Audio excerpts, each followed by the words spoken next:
भैया बहनों, बोर्ड प्रश्न पत्र कोड संख्या 346 CXV हल कर रहे थे। इसमें बचे हुए प्रश्नों को देखेंगे। जो प्रश्न अभी पिछले वीडियो में नहीं हल हुए हैं उनमें ध्यान से देखिए। प्रश्न संख्या 5 है।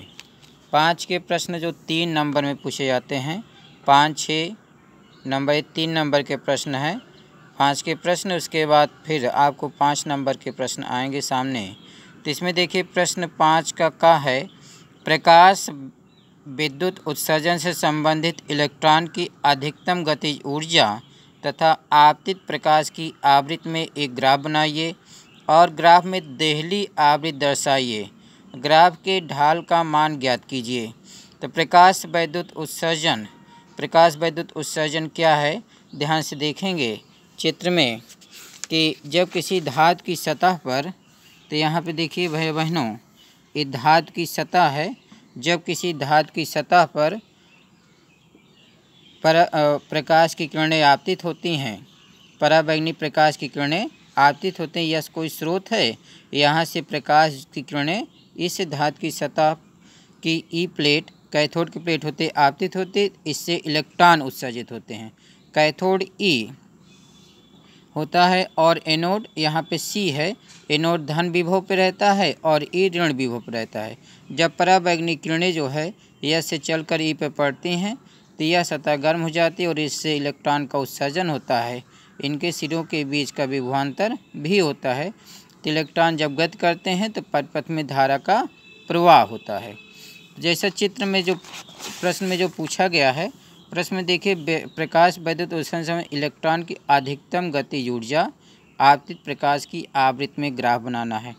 तो इलेक्ट्रॉन की अधिकतम गतिज ऊर्जा आपतित प्रकाश की आवृत्ति में ग्राफ देखेंगे। ये देखिए जो ग्राफ है यही इसका जो है प्रश्न का हल है। तो सन 1916 में, इसमें देखिए इसके बारे में क्या लिखना है। सन 1916 में रॉबर्ट मिल्किन ने आइंस्टीन के प्रकाश विद्युत समीकरण के प्रायोगिक रूप से पुष्टि की थी और प्रकाश में फोटॉन मॉडल का अखंडनीय प्रमाण दिया।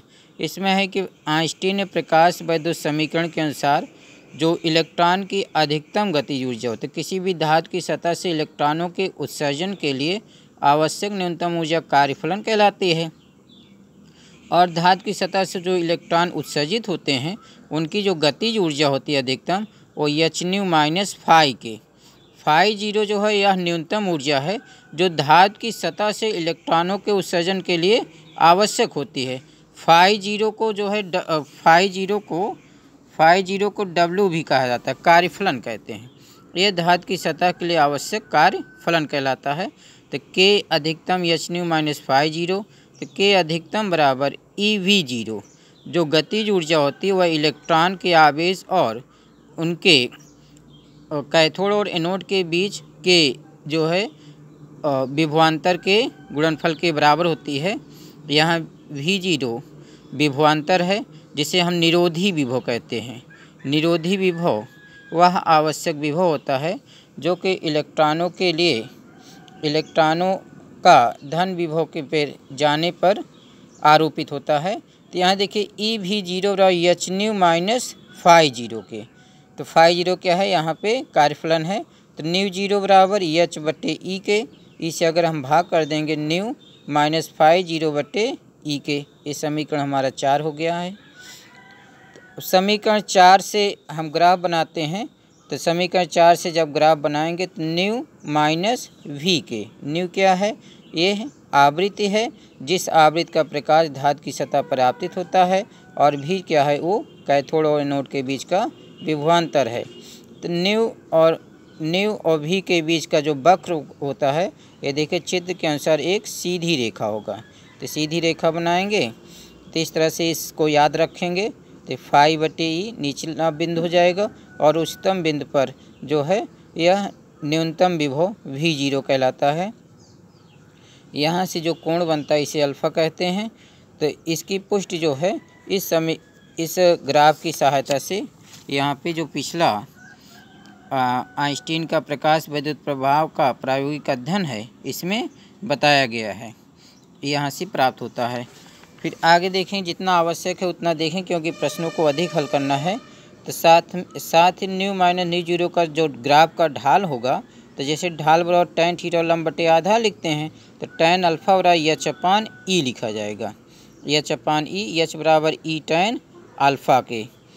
फिर आगे देखिए, अल्फ़ा की माप और ई का मान ज्ञात करके प्रयोग करके मिल्टन ने एच का मान ज्ञात किया। इस प्रकार प्राप्त कृष्णिका विकिरण में प्रयोगों के प्राप्त मान से काफ़ी हद तक मिलता है, और जिससे आइंस्टीन के प्रकाश बद्ध समीकरण को प्रारंभ में मिल्टन ने नहीं माना, बाद में इसकी वैधता सिद्ध की गई। जो न्यू जीरो है ये देहली आवृत्त कहते हैं। देहली आवृत्त बराबर यहाँ पे फाई जीरो कार्यफलन है बटे एच के, या 5/h into OA। Phi zero का मान तापानिक उत्सर्जन के मान से मिलता है। अब भैया बहनों अगला प्रश्न है, इसी में है कि स्वप्रेरण गुणांक किसे कहते हैं। 5 हेनरी के एक प्रेरक में 0.1 सेकंड में धारा 12 एम्पियर से बदलकर 7 एम्पियर हो जाती है। प्रेरक में कितना विद्युत वाहक बल होगा। तो स्वप्रेरण गुणांक, अब इसकी परिभाषा देखेंगे, स्वप्रेरण गुणांक क्या है। तो स्वप्रेरण किसे कहते हैं, जब किसी धातु की कुंडली में धारा के मान में परिवर्तन किया जाता है, तो धारा के मान में परिवर्तन करने से जो कुंडली से होकर के बल रेखाएं जाती हैं उनके मान में परिवर्तन होता है, और कुंडली में एक अन्य प्रकार की धारा बहती है जिसे प्रेरित धारा कहते हैं, वह स्वप्रेरण कहलाता है। उसका मान जो है कुंडली में बहने वाली धारा के मान पर निर्भर करता है, लेकिन यहाँ स्वप्रेरण गुणांक पूछा गया है। तो किसी कुंडली का स्वप्रेरण गुणांक संख्यात्मक रूप से उस प्रेरित विद्युत वाहक बल के बराबर होता है जो कुंडली में धारा परिवर्तन की दर एकांक होने पर उत्पन्न होता है। तो इसे यल से प्रदर्शित करते हैं। यल बराबर ई बटे डी आई बटे डी टी। डी आई बटे डी टी को अगर एकांक कर दें तो यल जो है स्वप्रेरण गुणांक यल बराबर ई कहलाएगा। अर्थात किसी कुंडली का स्वप्रेरण गुणांक संख्यात्मक रूप से उस प्रेरित विद्युत वाहक बल के मान के बराबर होता है जो कुंडली में धारा परिवर्तन की दर एकांक कर दे। प्रश्न में दिया गया है यल का मान 5 है, ध्यान से देखिए, यल हेनरी है, इसे स्वप्रेरण कहते हैं। यल बराबर 5, समय है डेल्टा टी बराबर 0.1 सेकेंड, और धारा I1 बराबर 12 एम्पियर, I2 बराबर 7 एम्पियर। इसको लिख लेंगे। तो लिखने के बाद सूत्र लिखेंगे, यल बराबर ई बटे del I upon del T, या ई बराबर L into del I upon delta T. 5 12 minus 7 बटे 0.1 के, डेल्टा आई बराबर I1 माइनस I2 यहाँ लिख देंगे। तो 5 गुणे 50, यहाँ देखिए 12 माइनस 7, 12 माइनस 7 बराबर 5 हो जाएगा। तो 5 गुणे 5 बटे 0.1, दशमलव हटाएंगे तो ऊपर 50 हो जाएगा। तो इनको जब गुणा करेंगे 250 वोल्ट इसका उत्तर हो जाएगा। इसी में अगला प्रश्न है, ध्यान से देखिए, ग खंड है। व्हीटस्टोन सेतु का परिपथ खींचिए, किरचॉफ के नियम से सेतु का संतुलन के प्रतिबंध का व्यंजक प्राप्त कीजिए। उसके बाद अथवा है, एक तार के अनुप्रस्थ काट का क्षेत्रफल 1 गुणे 10⁻⁷ वर्ग मीटर है। तार में मुक्त इलेक्ट्रॉनों की संख्या 2 गुणे 10⁻28 प्रति मीटर क्यूब है। तार में 3.2 एम्पियर विद्युत धारा प्रवाहित हो रही है। तार में धारा घनत्व, इलेक्ट्रॉनों का अनुगमन वेग ज्ञात करना है। तो पहले हम व्हीटस्टोन सेतु देख लेते हैं। व्हीटस्टोन सेतु क्या है, तो देखिए यह एक प्रकार का ब्रिज होता है जिसमें 4 प्रतिरोध लगे होते हैं। चारों प्रतिरोध किसी समांतर चतुर्भुज को दर्शाते हैं, और इन प्रतिरोधों का जो अनुपात होता है वह एक दूसरे के बराबर होता है। P और Q का जो अनुपात होगा वो R और S के अनुपात के बराबर होगा। तो यह व्हीटस्टोन सेतु कहलाता है। तो ध्यान दीजिए, चित्र में यहाँ पे 2 कुंजियाँ रहती हैं, एक K1 कुंजी है और एक K2 कुंजी है। यहाँ K1 कुंजी बैटरी की सहायता से जुड़ी है। तो बैटरी का जो बड़ा सिरा है धन सिरा होता है। जब हम K1 को दबाते हैं कुंजी को, तो इससे धारा का प्रवाह होता है, और धारा का प्रवाह इस पूरे परिपथ में बहता है। तो मान लेते हैं A से जो धारा होती है 2 भागों में बढ़ जाती है। I1 धारा पहले प्रतिरोध P1 में जाती है और I2 धारा दूसरे प्रतिरोध R में चली जाती है।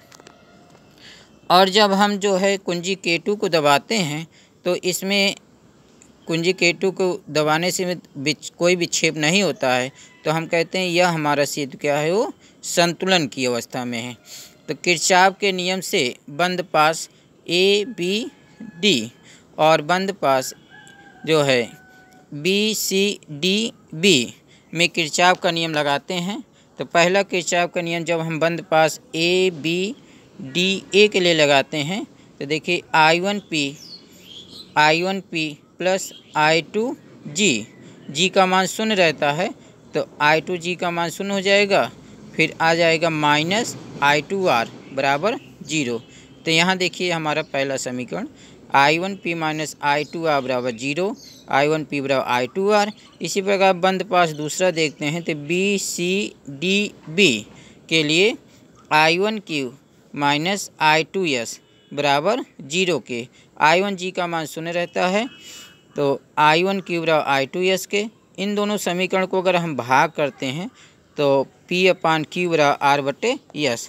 तो इससे होता है कि संतुलन होने की दशा में संलग्न भुजाओं के प्रतिरोध आपस में क्या होते हैं, बराबर होते हैं। अब इसके बाद अगला प्रश्न है जो आंकिक प्रश्न अथवा के रूप में।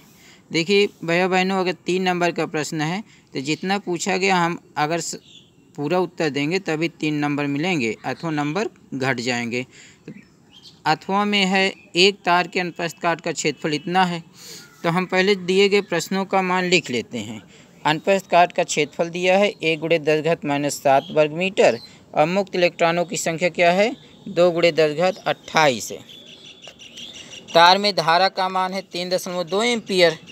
और इसके बाद फिर प्रश्न में पूछा गया था पहला कि इसमें धारा घनत्व, देखिए तार में धारा घनत्व और फिर इलेक्ट्रॉनों का अनुगमन वेग। तो धारा घनत्व का सूत्र होता है किसी तार के अनुप्रस्थ काट के एकांक क्षेत्रफल में बहने वाली धारा को धारा घनत्व कहते हैं। तो धारा घनत्व J बराबर I/A। तो 3.2 धारा दिया है, 3.2 बटे क्षेत्रफल का मान रख देंगे 10⁻⁷ के। तो ऊपर जाने पर 3.2 × 10⁻⁷ एम्पियर प्रति मीटर स्क्वायर, ये धारा घनत्व हो जाएगा। सीधा सूत्र पे ही प्रश्न है। और इसके बाद धारा I का मान होता है NEAVD, जहाँ VD को अनुगमन वेग कहते हैं, N इलेक्ट्रॉनों की संख्या है, E आवेश है, A क्या है, क्षेत्रफल है। तो अनुगमन वेग हमें ज्ञात करना था, तो अनुगमन वेग VD बराबर I/NEA के। तो धारा I का मान 3.2 है, 3.2। उसके बाद फिर N का मान रखते हैं 2 × 10⁻28, फिर है E का मान 1.6 × 10⁻⁻19 के और A का मान 1 × 10⁻⁷ रख करके जब इनको हम हल करते हैं तो इसका मान आता है 1/10⁻2 के। यहाँ देखिए 16 दूना 32, 2 से 2 कट गया है तो नीचे आ जाएगा 10⁻28 × 9 7 16 10⁻⁻26 के बराबर 1/10⁻2 यानी 1/100 या VD बराबर 1 × 10⁻2 मीटर प्रति सेकंड। यह अनुगमन वेग का मान है। फिर आगे है घाखंड है, ध्यान से देखिए कारणों को लिखना है। इसमें है पहला है कि स्वच्छ आकाश नीला है, नीला बादलों में श्वेत तथा सूर्योदय के समय राक्ताब दिखाई देता है। तो हम लोग प्रकीर्णन पढ़े हैं, प्रकाश का प्रकीर्णन। तो ध्यान दीजिए प्रकाश का प्रकीर्णन किसे कहते हैं, प्रकाश की ऊर्जा का ठोस द्रव या गैसीय पदार्थों के बारीक कणों द्वारा बीम की मुख्य दिशा में विक्षेपण प्रकाश का प्रकीर्णन कहलाता है। तो पहला था इसमें स्वच्छ आकाश नीला होता है। तो स्वच्छ आकाश नीला होता है तो प्रकीर्णित प्रकाश की जो तीव्रता होती है लॉर्ड रैले के नियम अनुसार प्रकीर्णित प्रकाश की तीव्रता तरंग दैर्घ्य के चतुर्थ घात के व्युत्क्रमानुपाती होती है। तो जिस रंग के प्रकाश की तरंग दैर्घ्य अधिक होगा उसकी तीव्रता कम होगी और जिसकी तरंग दैर्घ्य कम होगी उसकी तीव्रता अधिक होगी। तो नीले रंग के प्रकाश की तरंग दैर्घ्य लाल रंग के प्रकाश की तरंग दैर्घ्य से क्या होती है, कम होती है, इसलिए नीले रंग का प्रकीर्णन सबसे ज़्यादा होगा। कहने का तात्पर्य है जिस रंग की तरंग दैर्घ्य कम होगी उसकी प्रकीर्णन अधिक होगी। तो नीले रंग का प्रकीर्णन सबसे अधिक हो जाता है और लाल रंग का कम होता है, इसलिए आसमान हमें जो है स्वच्छ आसमान हमें नीला दिखाई देता है। फिर इसी में है दूसरा खंड है कि बादलों में श्वेत। तो बादल जो है दोपहर के समय जब दोपहर के समय होता है तो जो प्रकाश की किरणें होती हैं वो लंबवत आती हैं। तो प्रकाश की जब किरणें लंबवत होती हैं तो उसमें प्रकाश रंगों का विकिरण एक समान रहता है और श्वेत प्रकाश जो है हमें हम तक सीधा आता दिखाई दे, सीधा पृथ्वी तक आता है। इसलिए हमें जो है बादल दोपहर के समय श्वेत दिखाई देते हैं। इसके बाद फिर है तीसरा खंड है, इसी में ध्यान से देखिए। सूर्योदय के समय रागताप दिखाई देना है। सूर्योदय एवं सूर्यास्त के समय जो है लाल रंग जो है सूर्य एकदम लाल दिखाई देता है। क्यों दिखाई देता है? तो सूर्योदय और सूर्यास्त के समय प्रकाश को वायुमंडल में दोपहर की अपेक्षा ज़्यादा दूरी तय करनी पड़ती है, अर्थात सुबह शाम जो है प्रकाश को अधिक दूरी तय करनी पड़ती है। इस कारण नीले प्रकाश का अधिकांश भाग जो है हम तक नहीं पहुंचता है और लाल रंग के प्रकाश का अधिकांश भाग हमारी आंखों तक पहुंचता है, इसलिए हमें सूर्य लाल दिखाई देता है। फिर अगला प्रश्न है, ध्यान से देखेंगे भाई बहनों, इसका अंगा प्रश्न है। एक खगोलीय दूरदर्शी के अवदृश्य की फोकस दूरी 1 मीटर है। जब अंतिम प्रतिबिंब स्पर्श दिश की न्यूनतम दूरी पर बनता है तब लेंसों के बीच की दूरी 1.05 मीटर होती है। नेत्रिका की फोकस दूरी तथा दूरदर्शी की आवर्धन क्षमता ज्ञात कीजिए। तो खगोलीय दूरदर्शी किसे कहते हैं? तो वह दूरदर्शी जिसके द्वारा ग्रह नक्षत्रों के बारे में अध्ययन किया जाता है, उनके चित्रों के बारे में अध्ययन करते हैं, उनके प्रतिबिंबों के बारे में अध्ययन करते हैं, खगोलीय दूरदर्शी कहते हैं। जो आकाशीय पिंड हैं इनके चित्र को हम खगोलीय दूरदर्शी की सहायता से ही देखते हैं। तो खगोलीय दूरदर्शी की में प्रश्न में जो दिया है उसको लिख लेंगे। तो अवदृश्य की फोकस दूरी को एफओ लिखा जाता है। तो यहाँ देखिए अवदृश्य की फोकस दूरी एफओ बराबर 1 मीटर। लेंसों के बीच की दूरी एफओ प्लस यूई होती है। एफओ प्लस यूई बराबर 1.05 मीटर। यूई क्या है? जो नेत्रिका लेंस होती है वहाँ से जो पहला प्रतिबिंब बनता है उसके बीच की दूरी होती है। तो एफओ प्लस यूई बराबर 1.05 मीटर ये दिया है। यहाँ देखिए लेंसों के बीच की दूरी कितना है? 1.05 मीटर है। तो एफओ प्लस यूई बराबर 1.05 मीटर और यूई बराबर क्या हो जाएगा? फिर एफओ का मान रखेंगे तो 1.05 माइनस 1 0.05 मीटर यूई का मान हो गया। तो दूरदर्शी की अब इसमें पूछा था आवर्धन क्षमता। आवर्धन क्षमता एम बराबर क्या होता है? माइनस एफओ अपान यूई के। तो एम बराबर -1/0.05 के। तो एम बराबर -100/5 बराबर -20 की। आवर्धन क्षमता एम बराबर -20 हो जाएगा। तो अब दूरदर्शी की आवर्धन क्षमता का सूत्र लगाते हैं जब अंतिम प्रतिबिंब स्पर्श दिश की न्यूनतम दूरी पर बनता है। जब अंतिम प्रतिबिंब स्पर्श दिश की न्यूनतम दूरी पर बनता है तो एम बराबर -एफओ अपान एफई 1 + एफई अपान डी के। तो एम का मान -20 हमने ज्ञात किया है तो -20 रख देंगे और एफओ अवदृश्य की फोकस दूरी या फिर नेत्रिका फोकस दूरी जिसे हमें ज्ञात करना है तो एफओ का मान रखेंगे 1 + एफई अपान डी। डी स्पर्श दिश की न्यूनतम दूरी होती है जो 25 सेंटीमीटर होती है। इसे हम जब मीटर में लिखेंगे तो 0.25 लिखा जाएगा। तो 0.25 लिखेंगे तो -20 बराबर -1/एफई प्लस 1 प्लस दशमलव हटा देंगे तो 100 हो जाएगा। 100/25 एफई हल करेंगे तो 25 चौका 100। तो -20 बराबर -1/एफई 1 + 4 एफई के। -20 बराबर -1/एफई -4 के। तो यहाँ से जब हम हल करेंगे तो 1/एफई का मान 16 आता है। तो नेत्रिका की फोकस दूरी एफई बराबर 1/16 मीटर के। तो भैया बहनों प्रश्न पत्र को हल करते रहें। प्रश्न पत्र में देखिए अभी इसमें प्रश्न बचे हैं, प्रश्न 6 हैं। प्रश्न 6 और इसके बाद फिर देखिए प्रश्न 6 के बाद फिर हैं आपके प्रश्न 6 में 2 प्रश्न हैं अथवा करके हैं। तो इन प्रश्न 6 के दोनों प्रश्नों को हल कर लेंगे। 5 नंबर के प्रश्न आपको दिखाई देंगे। प्रश्न 6 है। प्रश्न 6 के बाद प्रश्न 7 अभी हल करना है। ये सब 5 नंबर के प्रश्न हैं। फिर देखिए फिर प्रश्न 8 है, 7 है, ये भी 5 नंबर का है। प्रश्न 9 है, ये भी 5 नंबर का है। सभी प्रश्नों में आठवां दिया गया है और इस तरह से जो है 6, 7, 8 3 प्रश्न जो है हमें 6, 7, 8 3 प्रश्न 5-5 नंबर के आते हैं। तो 3 दूनी 6 प्रश्न इसमें हैं। इनको अगले वीडियो में हल करेंगे। भैया बहनों वीडियो को सब्सक्राइब करें और अधिक से अधिक बोर्ड परीक्षा से संबंधित प्रश्न को हल करें। समय कम है, तैयारी अपनी जारी रखें।